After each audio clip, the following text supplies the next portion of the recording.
number 180 Bravo Bravo, good afternoon to you. Report your altitude. 2,000 feet on 1014, Bravo Bravo. Bravo, Barrett Bravo. here, Xplane Dedicated. Today I am with Chris Verzigiannis. I hope I got that right. He's from Skyline Simulations.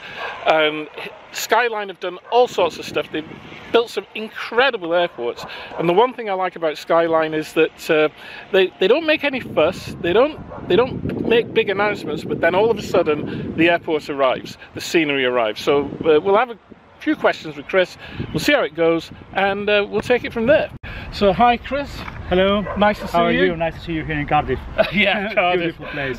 Well, thank you. A couple of weeks ago we had beautiful sunshine, but it's a bit cloudy today, but it still looks good. Yeah, it's very nice. The temperature, everything is very cool. Okay. Very natural place. It's a beautiful place. Yeah. Chris, I'd like to ask you a few questions if I may. Yeah, sure. Obviously, it's really great to have you here. Seems as though everybody's coming to XPD at the moment. I interviewed Frank Kane a few weeks ago, which was good. I have some questions here, if I can find them on my phone, which I'm sure I can. So the first question is, when did you first start building scenery for Xplane, and what was the reason? Well, when I be here in university, because I studied here in Cardiff, I studied engineering, and I like to design, to model things. And then first time I met Xplane. Yeah. When I saw the sceneries, aircraft, all this thing, I start modeling an aircraft at the first place. Right. Yeah, just for modeling. No knows how to program it, nothing. Right.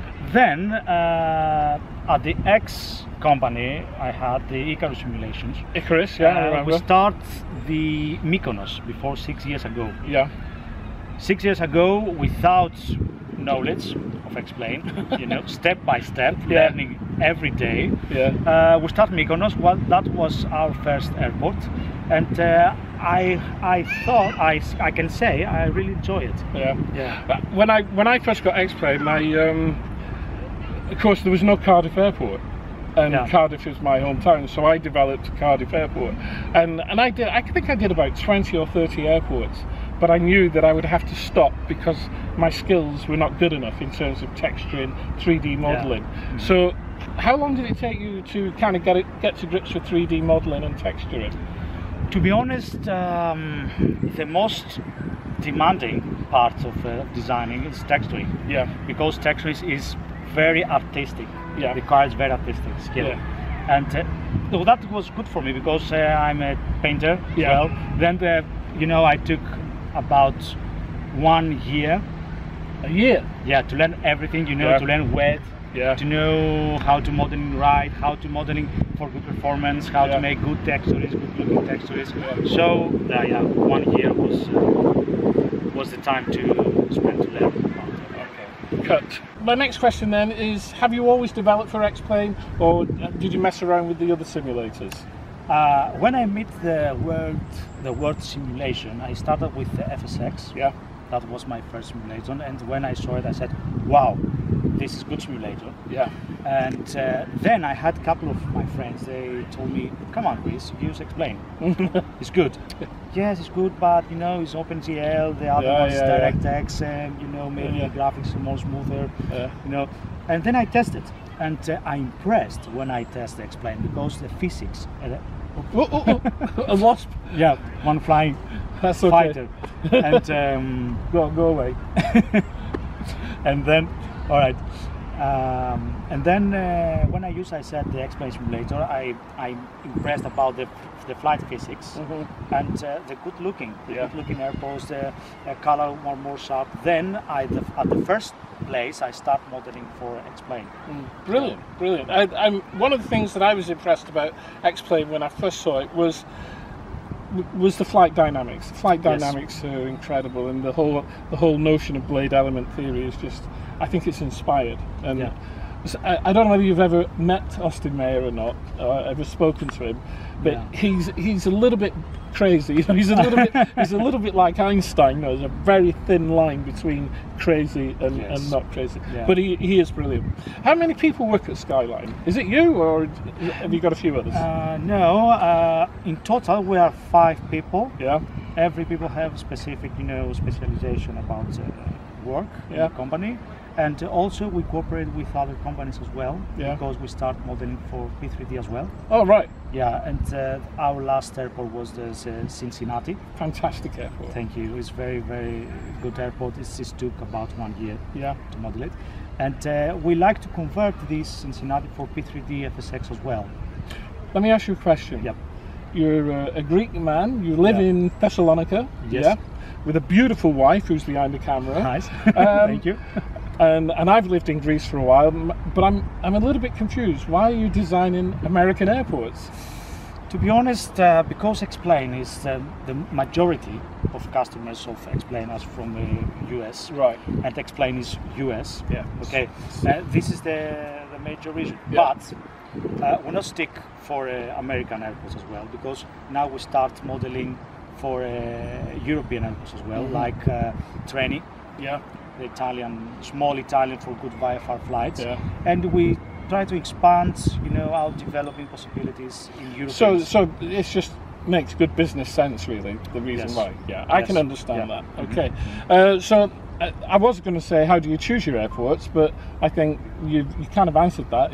It's part of your business model. How do you choose the specific airports, though? So Cincinnati, for example. Why Cincinnati? Why Cincinnati? To be honest, I have one guy work with me, Mac, Yeah. and Mac is in Cincinnati, living over there. Makes and sense. he told me, Chris, because I love this airport, I'm passionate with this Yeah. airport, can we do this airport? And I make, a little bit research, marketing research about it, and I saw that a good, customers that want it, Yeah. and I said, okay, let's start it. Makes sense. Yeah. Okay. I'm conscious of time and I'm conscious of the battery. Who has inspired you in the Xplane development world? Like when I was working, there was Chris K down in New Zealand. There was René and a couple of others as well. They really inspired me, and they also helped me an awful lot. Yeah. Well, to be honest, when I saw the Xplane, I saw the very beautiful, airports over there, and as I told you, I like to design and modeling. Its idea came up in my mind, and I said, okay, how can I do an airport? Not to fly only on that airport, because I used for Xplane most of the time for flying. And I thought, how can I make one airport? And I start, that was the spark. That was the spark. Then I meet the correct, the right people. They helped me, and I got advices from them, and slow I start, started designing. Industry. Brilliant. Okay, so the final question then. What do you think is the future of flight simulation, Xplane, scenery development, weather, whatever? I mean, what do you see as the future, and what is really exciting you at the moment? Well, the first part that is very interesting for us is VR. Yeah. The VR. We need to start, working in depth about VR. But I heard many times the word Vulcan. Vulcan. I read about Vulcan. It's very good engine, help a lot in performance, and that is the major things that I'm waiting for. Yeah, and Vulcan. me. Yes, And me. because as you know, we're designing in very ultra high textures. Yeah. And we have little bit issues with performance, and we're trying to figure out, new technologies, new solutions for that. But I think Vulcan is going to solve our hands. I think it will. I think it maybe the end of this year, we don't know, maybe the beginning of next year, but I do think that will be probably one of the most exciting developments. Not just in terms of the developers, but for the end user as well. I think the end user is going to get real benefits out of that, and it'll be really superb. Anyway, Chris, thank you very, very much. Thanks, old man. Old man. It's great to see you here in Cardiff, and I know that you used to live here because you came to university here. Yeah. And I love showing people around my city, but you know it, so I don't need to show you around like I did with Frank. So there we go, Xplane dedicated. Chris, many thanks, and we'll see you all soon. Cheerio. Bye, guys. Excellent.